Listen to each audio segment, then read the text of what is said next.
রমজান মাস অনেক জায়গায়, আপনাদের এখানে আছে কি আমি জানি না, অনেক জায়গায় দেখবেন রাত 1টা বাজে যখন, ওই সময় বা আরেকটু যদি 1:30 বাজে, এমন টাইমে কিছু মানুষ আছে রাস্তায় মাইক নিয়ে ডাকতে ডাকতে যায়, সবাই উঠুন, সাহারি রান্না করার সময় হয়ে গিয়েছে, উঠে সাহারি রান্না করুন।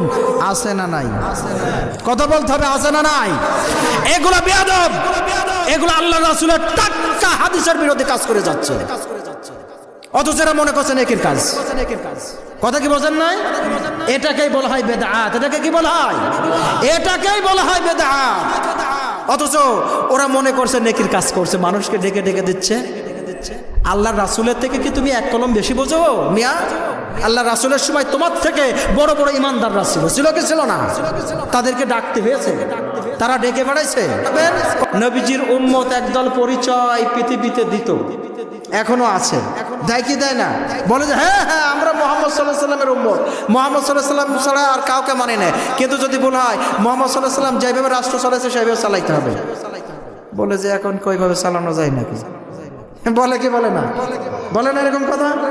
যদি বলা হয় কোরআনের আইন দিয়ে বাংলাদেশ শাসন করতে হবে, বলে এটা কি মেনে নেওয়া যায় নাকি? কোরআনের আইন ও হচ্ছে প্রাচীনকালের আইন, ওসব আইন দিয়ে এখন চালাতে গেলে আমরা তো বাম পকেটে টাকা ঢুকাইতে পারবো না। এরকম লোক আছে না নাই? অথচ রমজান মাসে দেখবেন প্রথম কাতারে এসে শহর বাজারে ওরাই আগে বসে। তো এরকম এক শ্রেণীর উম্মত তার থাকবে, তারা মানে ওই কিয়ামতের মাঠেও ওই যে ঠেলাঠেলি করে সবার আগে যে পান করার জন্য সব ছুটে আসতে চাইবে, কিন্তু এমন একটা পর্যায়ে এসে তাদের মাঝে আর মুহাম্মদ সাল্লাল্লাহু আলাইহি সাল্লামের মাঝে আল্লাহ পর্দা সৃষ্টি করে দেবে, দেয়াল তৈরি করে দেবে। তারা মুহাম্মদ সাল্লাল্লাহু আলাইহি সাল্লামের কাছেও যেতে পারবে না, মুহাম্মদ সাল্লাল্লাহু আলাইহি সাল্লামের কাছে তারা যে পানিও পান করতে পারবে না, দেখতেও পারবে না। বলে নাউজুবিল্লাহ। কেমন কথা হলো না? স্বয়ং নবীজি বলবেন, কেমন হলো? ওরা তো আমার উম্মত, ওদের সামনে কেন প্রাচীর দিয়ে দেওয়া হলো? কেন ওদেরকে আসতে দেওয়া হচ্ছে না? কারণ আমার নবীও ওটা জানবেন না।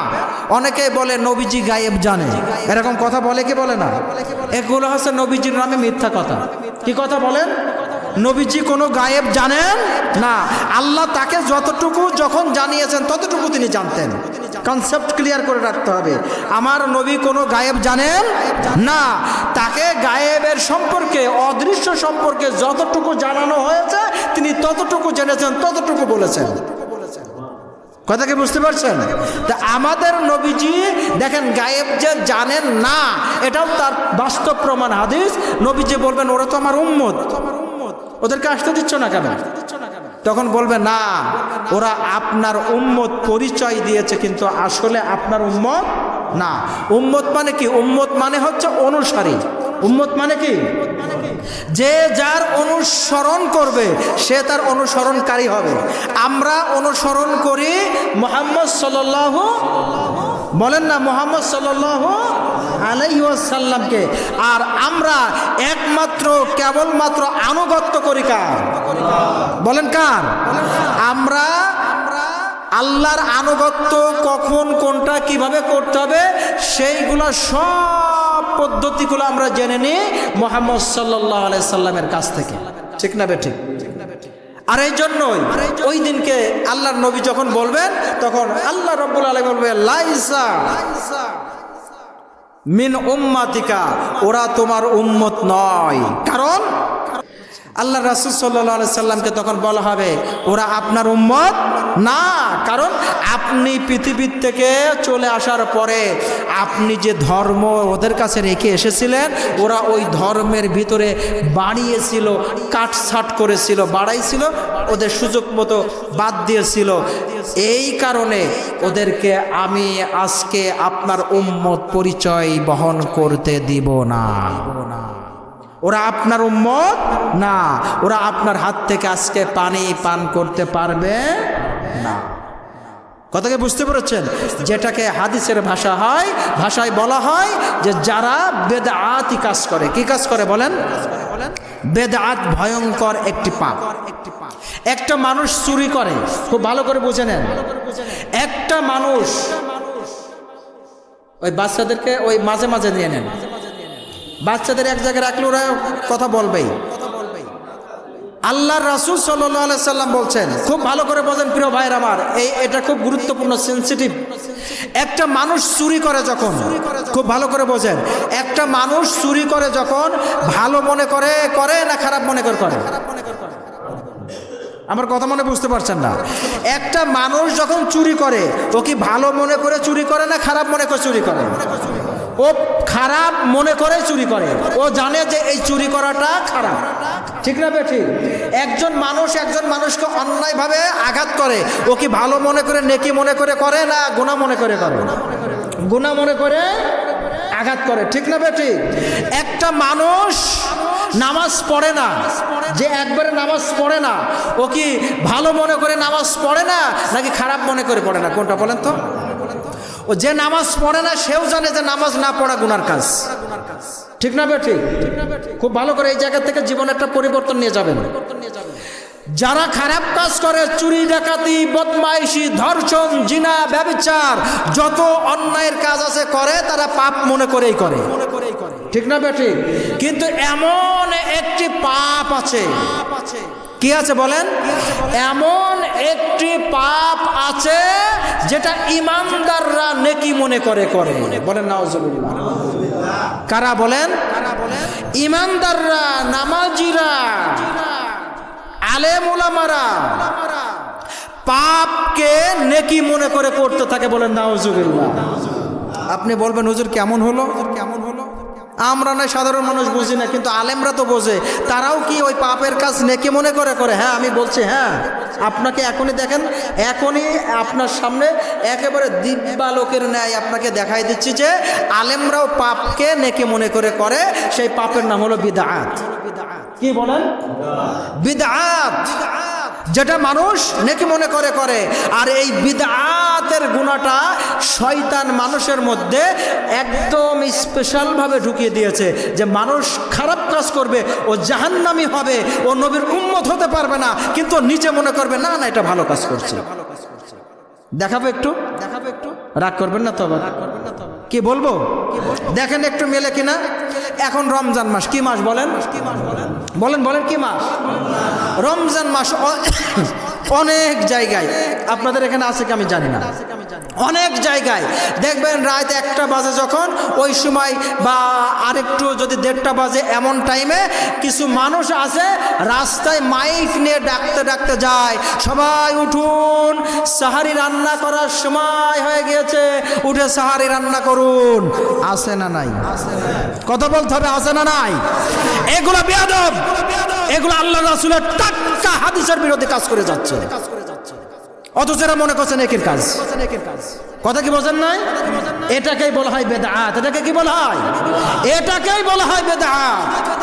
অথচ ওরা মনে করছে নেকির কাজ করছে, মানুষকে ডেকে ডেকে দিচ্ছে।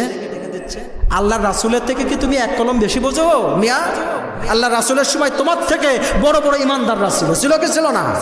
তাদেরকে ডাকতে হয়েছে, তারা ডেকে বেড়াইছে। কথা বলেন, ডেকে বেড়াইছে। তাদের সময় প্রযুক্তি ছিল না এরকম, তারা তো আরো বেশি ডাকার দরকার ছিল। মুখে সেই ওই যে টিনের ঠোং বানাই নিয়ে যে তারা তো গ্রামের মধ্যে বাড়ির পাশে পাশে আরো ডাকতে পারতো, তাদের যে ইমান ছিল। কিন্তু কোনোদিন ডেকেছে? আপনি কোথায় পেলেন মিয়া মাইক দিয়ে ডাকার? আপনি মনে করছেন আপনি নেকির কাজ করছেন, শয়তান বাধা রয়েছে, কিন্তু শয়তান ওই বাধা জায়গা থেকে বগল বাজাচ্ছে আর বলছে, আল্লাহ তুমি আমাকে শয়তান বানাইছিলে কেন? আমাকে তো বাধা রেখেছো যাতে আমি ভালো কাজ মানুষের বাধা দিতে পারি, খারাপ কাজ আমি করাবো বেশি করে, এই জন্য তুমি আমাকে বেঁধে রেখেছো। অথচ দেখো তোমার নবীর পরিচয় দিয়ে ওরা তো আমার চাইতে বেশি পাপের কাজ করে বেড়াচ্ছে। কথা বলেন ঠিক না বেঠি? এরপরে মাইকে দেখবেন একেবারে 3টা বাজলে এক শ্রেণীর হুজুর আছে, একেবারে এটা মাইক নিয়ে ওয়াজ শুরু করে দেয়। কি যে ওয়াজ গো, আছে না নাই? ও হুজুর কিন্তু মনে করছে নেকির কাজ করছে। কথা বলেন, ওই হুজুর কি পাপের কাজ মনে করে করছে? আমার কথাই বলি, আমরা যারা রাত্রে একটু উঠে তাহাজ্জুদ নামাজ পড়বো, একটু নফল নামাজ পড়বো, নামাজে দাঁড়ালি পারে ওই দিকে এক মাইক থেকে ওই দিকে এক মাইক থেকে ওই দিক থেকে কানের ভিতরে যদি এই আওয়াজ ভেসে আসে, আপনি সঠিক মতো নামাজ পড়তে পারবেন? অথচ হুজুর দাঁড়িয়ে ওয়াজ করছে যে বেদাত কেউ করবে না, বেদাত করলে আল্লাহর নবীর সাথে তার দেখা হবে না। অথচ হুজুর নিজে বেদাতি কাজ করছে, আছে না? না, কে বুঝাবে হুজুরকে? বুঝাতে গেলে আমি কয়েকটাকে বলেছি, বলে হুজুর এতটুকু করলে আর কি হয় ভাই, একটু অল্প একটু করলে পরে আল্লাহ মাফ করে দেবে। বলে নাউজুবিল্লাহ। শয়তান এইভাবে মানুষকে জাহান্নামের দিকে নিয়ে যায়। কথা কি বুঝতে পারছেন? এই জন্য কখনো আপনি বেদাতের ধারে কাছেও যেন যাবেন না। বেদাতি কাজ করবেন, আল্লাহর রাসূলের উম্মত হতে পারবেন না। বেদাতি কাজ করবেন, আপনি নবীজির হাতের থেকে পানি পান করতে পারবেন না। বেদাতি কাজ করবেন, আপনি জাহান্নামী হয়ে যাবেন। প্রমাণ, আল্লাহ রাসূল সাল্লাল্লাহু আলাইহি সাল্লাম বলছেন, ইন্না আহসানাল হাদিসে কিতাবাল্লাহ। সর্বোত্তম কথা হচ্ছে কার কথা বলেন? আল্লাহর কথা। কার কথা? ও আহসানাল হাদি হাদি মুহাম্মাদিন সাল্লাল্লাহু আলাইহি ওয়াসাল্লাম। সর্বশ্রেষ্ঠ রাস্তা, সর্বশ্রেষ্ঠ হেদায়েতের পথ হলো মুহাম্মদ সাল্লাল্লাহু আলাইহি সাল্লামের দেখানো পথ। সুবহানাল্লাহ বলেন। তাহলে সর্বশ্রেষ্ঠ কথা কার কথা? সর্বশ্রেষ্ঠ রাস্তা কার দেখানো রাস্তা? মুহাম্মদ সাল্লাল্লাহু আলাইহি সাল্লামের দেখানো রাস্তা। এরপরে আল্লাহ রাসূল বলছেন, দেখেন যে উম্মতেরা যে বাতিল পথে ঢুকতে পারে, এই হাদিস তার প্রমাণ দিচ্ছে। এরপরে আল্লাহ রাসূল বলছেন, ওয়া কুল্লু মুহদাসাতিন বিদআ। ধর্মের মধ্যে নতুন নতুন যা ইবাদত তোমরা তৈরি করবা, সবগুলাই বেদাত। বলেন নাউজুবিল্লাহ। একটা ধর্মের জন্য আর আরেকটা হচ্ছে ধর্মের মধ্যে। অনেকেই ধর্মের জন্যটাকে ধর্মের মধ্যে নিয়ে এসে ওরা তাবিল করে, ওরা বোঝাইতে থাকে যে দেখো এই যে এটা আগে তো মাইক ছিল না, তাহলে এখন মাইকে আযান দেওয়া বেদাত। এরকম কথা কিন্তু বলবে, ও বোঝেই না। একটা ধর্মের জন্য আর একটা ধর্মের মধ্যে। কথা বোঝেন নাই? ধর্মের মধ্যে যদি আপনি নতুন কিছু তৈরি করেন ধর্মের নামে, ওটা বেদাত। আর ধর্মের জন্য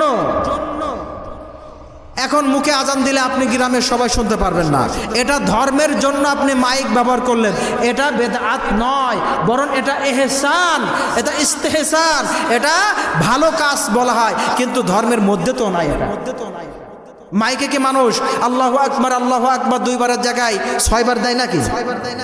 মসজিদ সাহেবরা কি 6 বার দেয় নাকি? যেটা সেটাই আছে, ঠিক না? ঠিক। এই জন্য বেদাত করা যাবে না। আল্লাহ রাসূল বলেছেন, ওয়া কুল্লু মুহদাসাতিন বিদআ। ধর্মের মধ্যে যা কিছু নতুন তৈরি করা হবে সবগুলা বেদাত। ওয়া কুল্লু বিদআতিন দালালা। আর প্রত্যেকটা বেদাতের চূড়ান্ত পরিণতি হলো গুমরাহি। কি বলেন? গুমরাহি। আর প্রত্যেকটা গুমরাহি ওয়া কুল্লু দালালাতিন ফিন্নার। আর প্রত্যেকটা গুমরাহির চূড়ান্ত পরিণতি হলো জাহান্নাম। বলেন নাউজুবিল্লাহ। তাহলে এই সকল বেদাতি কাজের সাথে জড়িত থাকা যাবে না। কথা কি বুঝতে পারছেন?